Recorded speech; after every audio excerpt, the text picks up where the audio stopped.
Sunshine Jesus Show. You are joining us on a beautiful Friday morning, and I have with me here the indomitable, the abominable Mark Sandlin. Hola, ¿qué pasa?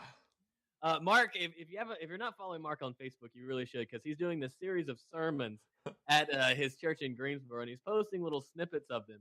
And you should pop some popcorn and just watch the comments come in, because it's really fun. Am I right, Mark? It is. It's a matter of fact, we're going to do an AMA show today.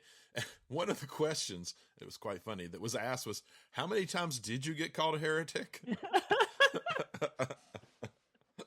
It's exactly right, because it was many. It was many times, which is funny because the name of this series is based on an old blog post called "This College Too Tight." Heresies from a Southern minister. So yes, we realize that you're going to think it's a heretic. And what's really funny, like, I've known you for a while now, and I know some of your journey and some of the struggles you've had with different churches and all that. And you're at a church now where it seems like this is welcomed. And so I just went on your Facebook and was like, I'm so glad you're at a place where, and like, I got like torn to shreds for like being happy for my gracious, man. I know. It was crazy, right? It's so much fun. Yeah. So how you doing, man? I am doing just hunky dory, man. I got a cup of dark roast coffee. It's a Friday on my day off, and you and I are doing a podcast. How's it supposed to get much better? Yeah, and I've got a bowl of cereal, so if I sound like I have a mouthful of cereal, I do. Okay, fair enough.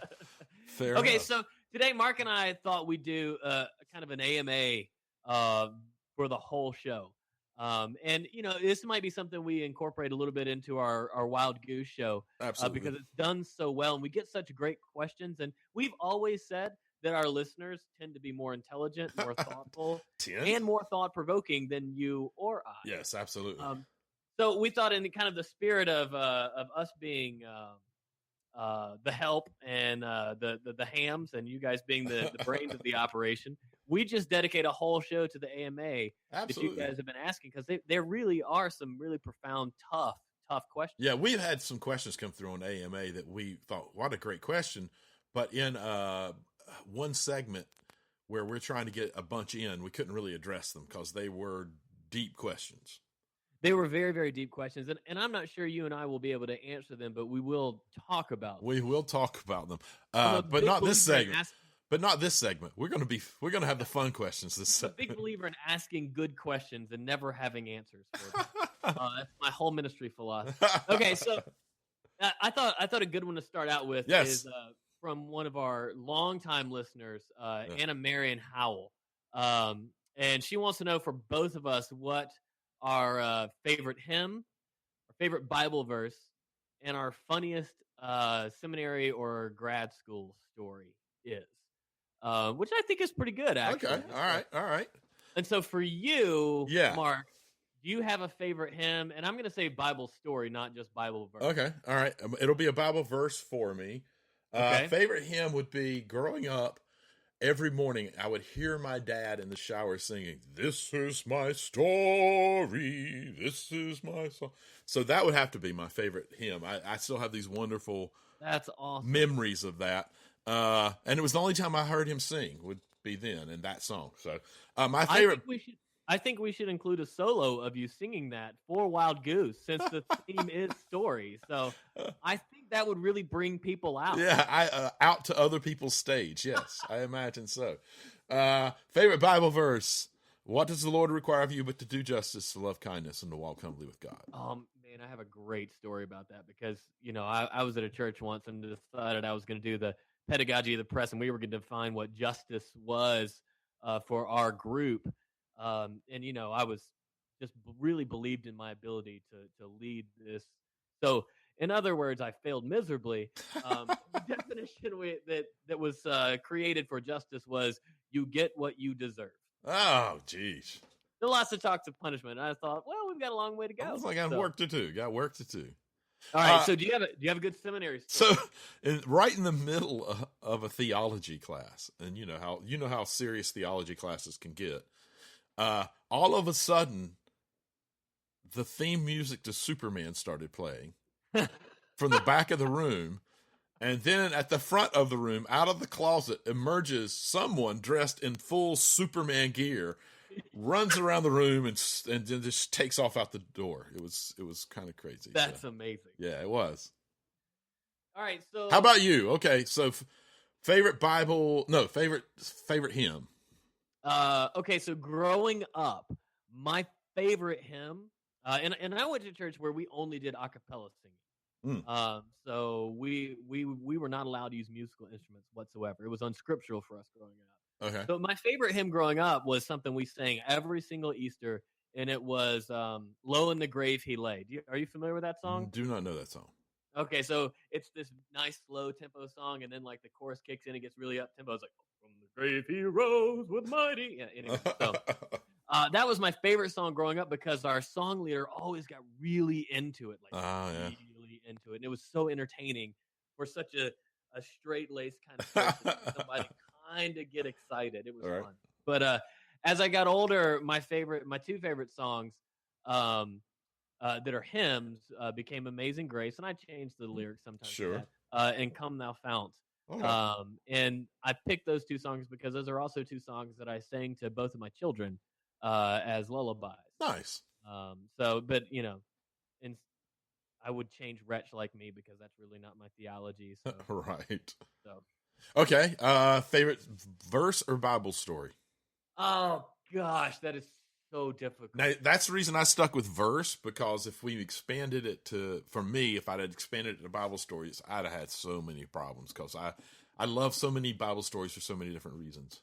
I love the verse from Romans. If it's just a verse, I love two of those, and that's the verse from Romans about nothing being able to separate us from the love of God. Okay. The heights or depths, nor and particularly because I remember that being on the wall of my house as a kid, and that being a profound influence on how I viewed God's love. That God's love reaches even to the depths and even beyond the depths. Sure, that's fair.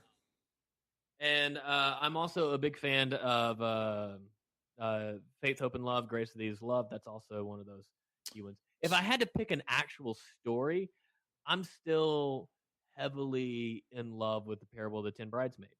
I love that story. So those are, and so I'll stop there because otherwise I'll just start naming all the things that I've recently preached on. How about a funny memory from Div School? All right, go for it. No, I was saying, do you have one? Oh, do I have one? Oh, it's okay. Yeah, I have several. Well, let's just go with your favorite one. Okay, my favorite one was when I was in seminary. The teacher asked, "Does anybody think that Jesus might have sinned?" And this was during my highly heretical days, before I was ordained. For all those who are wondering, and I said sure, and seriously, the professor stopped and did this 180, and it was almost cartoonish, and so there was a very long conversation, and then throughout the rest of the class there were some comments from other members of my class about how some people may not be real Christians. You heretic, you heretic. Yeah, I'm thinking it was probably directed at me. I'm not really sure, but it's possible. But anyway, so that's my best seminary story. Nice. All right. Well, what's our next fun question? All right, our next fun question. I mean, it's kind of fun. It's kind of serious. Okay. But I think it's worth kind of dovetailing on to the to the other things. We've already addressed how many times you've been called a heretic. But the other question is about certainty. And Jeff Costa talks about if certainty is the opposite of faith. Why is it that most people of faith often profess their certainty when it comes to their faith? I think that's a pretty interesting question, Mark. I think that it is, except I don't think that certainty is the opposite of faith. Okay, so tell me more about that. Well, I think that faith is a tool that's been used so that you can get people to be certain about something without thinking about it. Oh, okay. All right. That's how I would answer that question, that faith is a tool that has been used by the powerful to get people to be certain about things without thinking about it. Oh, that's an interesting definition. That like makes me think very deeply. See, this was supposed to be more fun. We were Yeah. supposed to Well, you're the one that asked the question, man. Don't put this on me. You know, as I was reading the question, I was thinking how I think we're all certain about some things in our faith. Like we've all kind of made up our minds about certain things that we're probably not going to negotiate on. And I think it's easy for us to kind of look at people of faith and say you believe you're certain about this and you're never going to change, but I have certain things in my life that I feel like I've settled my mind on right now. Yeah. And so I used to be the kind of person who talked about, you know, faith implies doubt, which I absolutely believe. And I feel like this question is a lot about kind of the difference between certainty and doubt, and if you're certain about something, you can't really have faith. And I mean, I think there's value to doubt, but I also think we have a tendency in progressive or post evangelical circles to kind of wallow in our doubt. And to have that be the operating model for us. I don't know. Does that make sense? Yeah, I see what you're saying. Yeah, that's anyway. We're all certain about certain things, whether we want. Are you certain? Yes, I'm absolutely. Oh, okay, all right. I mean, we all have certain things that we're striding about. You know, right? Sure. You know what I'm striding about? What's that? The next question. Getting to the next question. All right, here we go. Let's see. Least favorite word in the English language. And your favorite guilty pleasure from Leo Holzer. Favorite guilty pleasure, least favorite word. Okay. Boy, there's lots of least favorite words for various reasons. Currently, I can't say this is my least favorite, but it is one of my least favorite. It's the word, both because of how it sounds when you say it and what it means. Mucus. Right now. What if you combine that with another perennial hatred word, and that's moist? What about moist? Moist I'm okay with, man. Really? Moist cake? Oh, yeah. Talk to me about some moist cake. Yeah, baby. Yeah. No. It's, mucus. I'm having some allergy problems, so that word, just the way it sounds, and then just the fact that it represents all kinds of problems, it's just, yeah. So let's just stick with the word right now. So what's your least favorite? Should and ought. Should and ought, yeah. Not just because I feel like most of we should change the Facebook share button to the Facebook should button, because that's generally what people do on Facebook. Right. Right, what you should do. But also my internal dialogue that happens a lot as just a person. I have so many shoulds and oughts that those are two very constricting words for me that I feel like are limiting words for people. Okay. So what was the second part of Leo's question? What's your favorite guilty pleasure? Oh, not food or drink. I was going to go ice cream immediately. The Voice. Oh. I love watching The Voice. I really do. And it is a little bit of guilty pleasure because all of my like hardcore musician friends hate both The Voice and American Idol. So it's a little bit of a guilty pleasure for me, but I do love it. Yeah. My guilty pleasure, and I don't do this often because I've gotten in trouble for it, is to check out my kids halfway through the day and go do something fun that has nothing to do with school or learning. Yeah. Yay! That's totally my guilty pleasure, and I've gotten in trouble for it before, but I have a strong model in my mother who used to do that for us. I love it. Yeah, she checked us out one time to go feed geese at a lake. It was great. It's one of my best memories. That's very cool. All right, so there are a ton of like really in-depth questions that we need to get to, but I think maybe as a palate cleanser, we'll drop a little bit of music and come back and we'll get serious. Moonshine Jesus. Moonshine Jesus. Moonshine Jesus. Moonshine Jesus, won't you shine a light?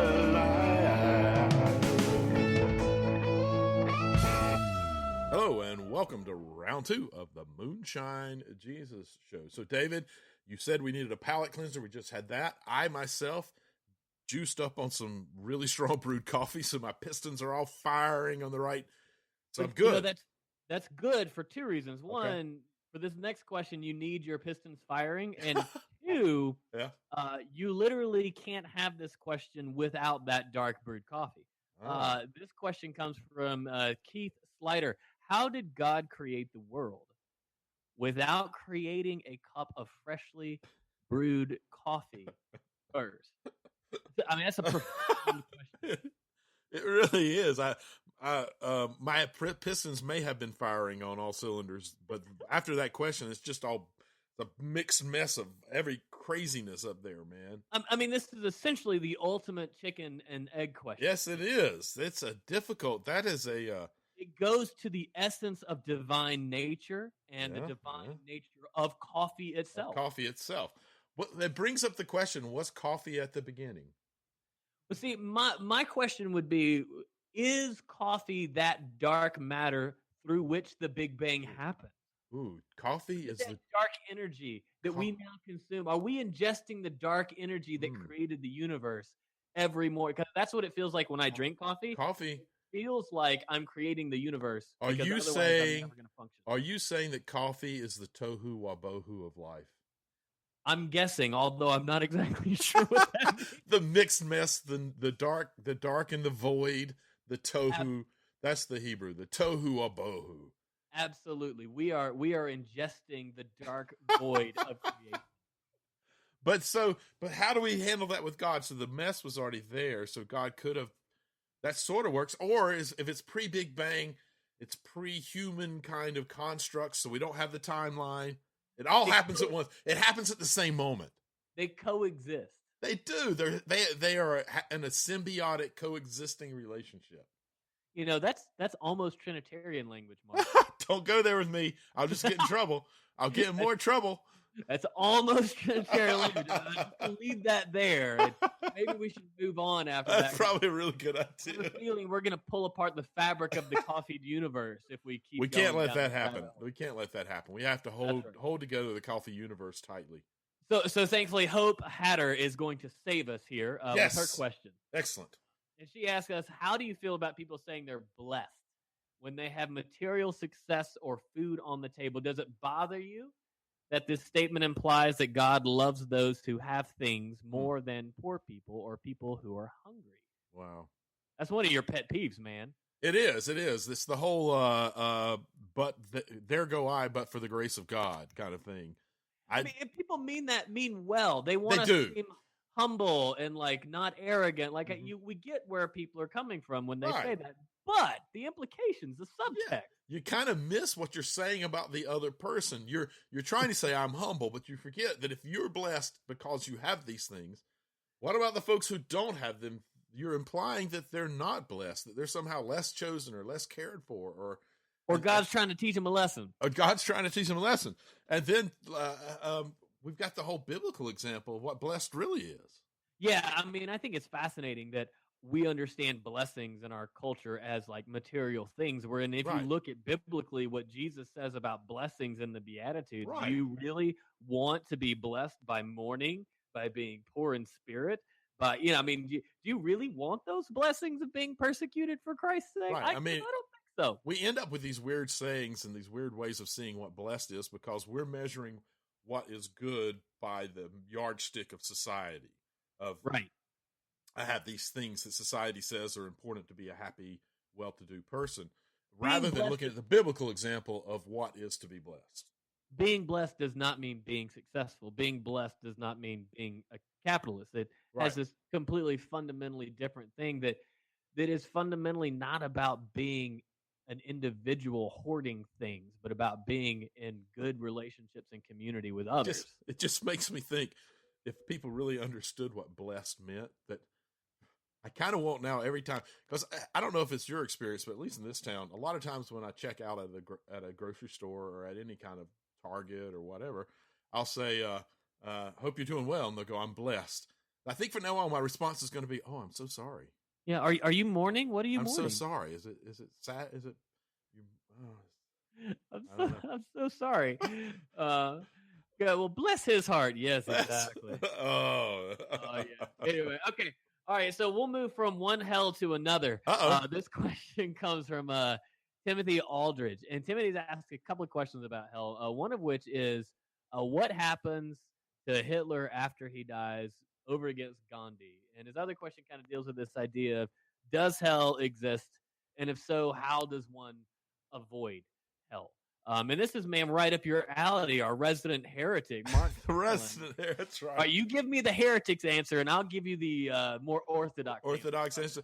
The heretic answer is no, there is no hell. Hell is something that was created to manipulate people and to scare them into doing. It's basically scare them into having faith and being certain about something that they weren't thinking about. And it's syncretism with like Greek and Roman culture, right? It is, and it goes all the way back to Dante. I mean, when we look at the biblical text, in the Old Testament, we got nothing about it because we have Sheol, the place of the dead. It's not good. It's not bad. It's just where the dead people go. And even in the New Testament, when they're talking about it, Jesus is talking about the trash pit outside of town. I mean, it's not, it's not actual hell. And then we start over centuries. And honestly, it's hundreds and hundreds and hundreds of years before the concept of hell that we have now ever begins to develop. So no, it's not biblical. And no, it doesn't exist. Afterlife, whatever it is, I assume that we all get there together. We may just experience it differently based on what our life was like. Well, then you would have to assume that Hitler and Gandhi would at least experience part of their afterlife differently because they lived such vastly different life. Hitler was very much involved in the creation of hell on Earth. Right. Well, and Hitler was a Christian and Gandhi wasn't, so that's going to be. Yeah. Well, I mean, we should also point out that Gandhi wasn't exactly a saint. He had some really problematic views of people of color and of women, so it's not like he was the perfect guy either. And he wasn't a Christian, so the afterlife's going to be bad for him. Yeah, of course. Okay, so I think the more orthodox answer, though, would be that in traditional theology, Jesus descends to hell after he's crucified, and by his death destroys death. And so you could make the argument from an orthodox perspective that if there is a literal hell, then that literal hell has been destroyed and is now empty. And so you could absolutely make that same argument from a really orthodox kind of perspective. But what I want to say is that Jesus almost always is focusing on this world. He's talking about the kingdom of God here on earth. Even in Revelation, it's talking about God making God's home amongst humans. It's all about here. And I feel like this after otherworldly thing kind of misses the point. Jesus wants to talk about how heaven happens here on earth, how the kingdom of God happens here on earth, because we all know that hell does happen here on earth too, right? Yeah. Well, that's what Hitler did, right? Yeah, Created hell on earth. Exactly. And I think Christians do spend too much time, thinking about the afterlife and trying to just focus on that, which makes them check out of the reality of what could be here, what heaven on earth could be like. It's like everything will be better. I mean, it almost goes back to the question of being blessed. Everything will be better for those poor people because they have faith in the afterlife. They'll be rewarded more. And so, it even feeds into our last question about what it means to be blessed and what the implications of that are when we're talking about that over against people who experience deep poverty and hunger. This idea that, you'll be blessed later in life for your sufferings here on earth, which is a great way to do nothing about the injustice. That's exactly right. It's a great way to be able to feel good about being completely stagnant about injustices. Okay, so now that we've solved those questions and given them the perfect answers, let's drop some music and we'll come back and we will give more divinely inspired or coffee inspired.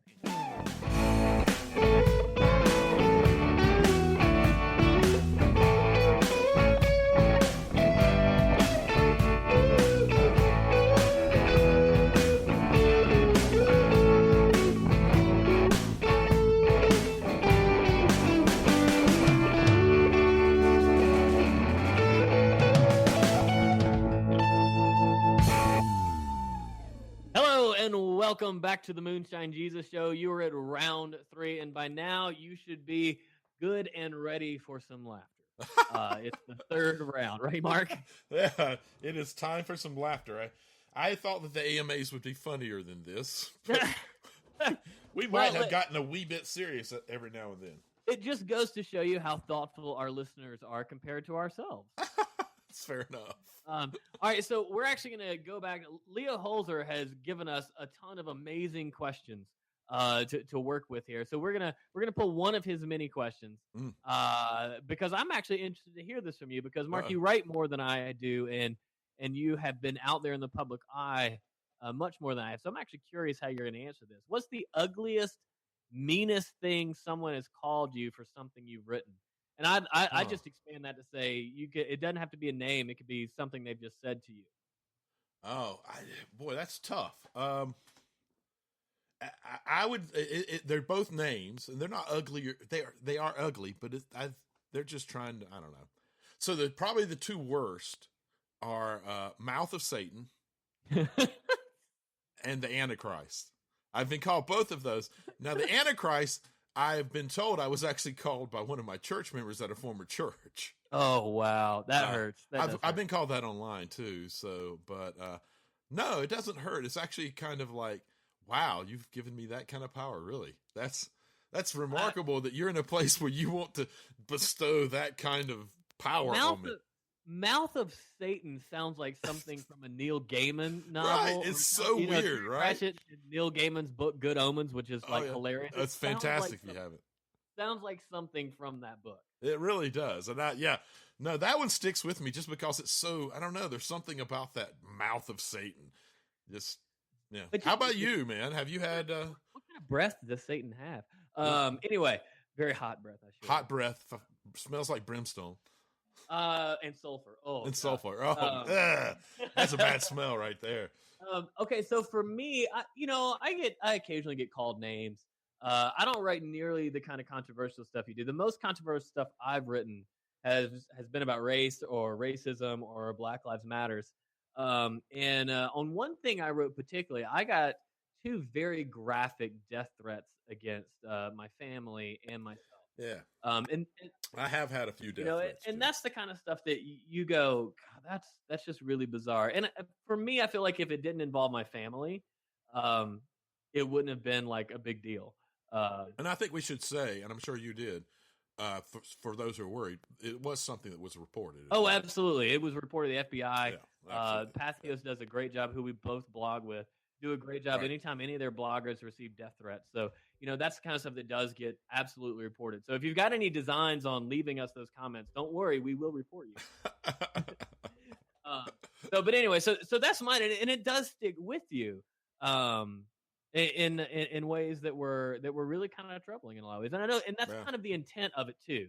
And so you're also wrestling with that, knowing that they're getting what they want in a way, because it's anonymous; they're never going to act out on it. So, but anyway, so there's a lot of hate and there's a lot of bile that comes with talking about religion in ways that may not fit with certain people's perspectives, and that actually leads to our last question from Anna O'Hamel, who says, "Is there a place in Christianity for people like me who say, I don't know when it comes to the physical resurrection and divinity of Jesus, but still identify as and try to live as Christians?" Here in East Tennessee, the answer I get is a resounding no.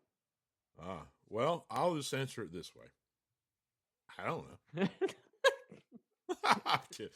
Sorry, couldn't resist. You're so helpful, Mark. You're so helpful. I know. Hannah, please Mr. be Helpful, expecting a gift from Mark in the mail of the Moonshine Jesus hoodie at the earliest convenience. David's talking like we got money or something. Yeah, it'll be a tiny little bitty one that he. It'll be a picture of that he knits himself. Anyway, no, but seriously, Mark, like you openly question the physical resurrection divinity of Jesus. I mean, that's gotten you in a trouble line. We talked about that at the beginning of the show. Like, it's true. Someone who comes to you and says they keep getting this message that they don't belong. Yeah, I mean, for me, I would just. It's kind of the whole point. The series that we're talking about that I did was called, like we said at the beginning, "This College Too Tight: Heresies from a Southern Minister." And the point of it actually wasn't for me to convince people that Jesus didn't think he was God, or that the Trinity didn't exist, or that hell doesn't exist. The point of it was to say, all of those perspectives, you can use biblical text to argue that the opposite's true. Well, I mean, Therefore, Christianity should be a bigger umbrella and include that. I mean, you can make the argument that Arian, who argued for the non-deity of Jesus, to oversimplify things during the Council of Nicaea, argued from a very biblical and very conservative place, not from a progressive place in a way. And so, I mean, That's like, exactly. it just you change. Our perspective changes. Tradition kind of piles up and builds up. For me, I identify a lot with what she's saying here, because when I was in graduate school, I was taking a class and had this exact experience. Thought I was outside of the realm of Christianity, and I had a Jesuit professor just kind of pull me aside and say, "You really underestimate how large the umbrella of Christianity is." Or maybe you should have said or should be. Should be. Or should yeah. be. But it was to come from a Jesuit priest made a profound Right. impact on me. So Hannah, I would say, in answer to your question, the answer is a resounding yes. And I think that's about all the time we have. These are fantastic questions. We only scratched the surface Right. of the depth of these questions. So, but thank you all for your questions and for tuning in. And hopefully we'll see you guys in July at the Wild Goose Festival.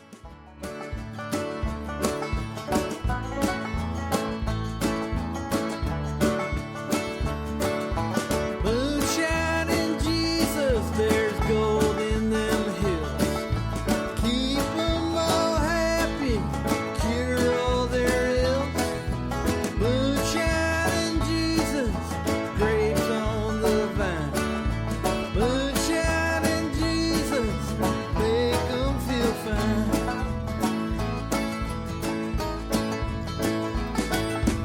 24 hours, 8 days a week. Whiskey and praying make us so weak. Get up each morning, head out the door. Work till you're weary, can't work no more.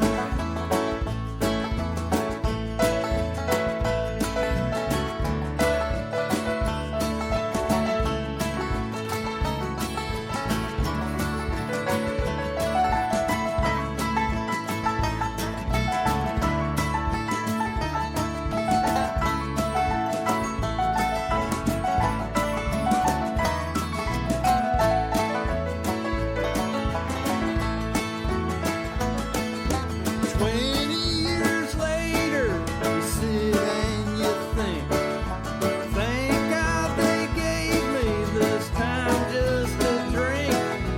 Moonshine and Jesus, you know it's all wrong.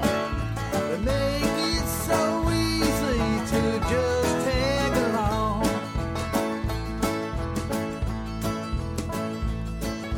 The prayers go to heaven, your liver to hell.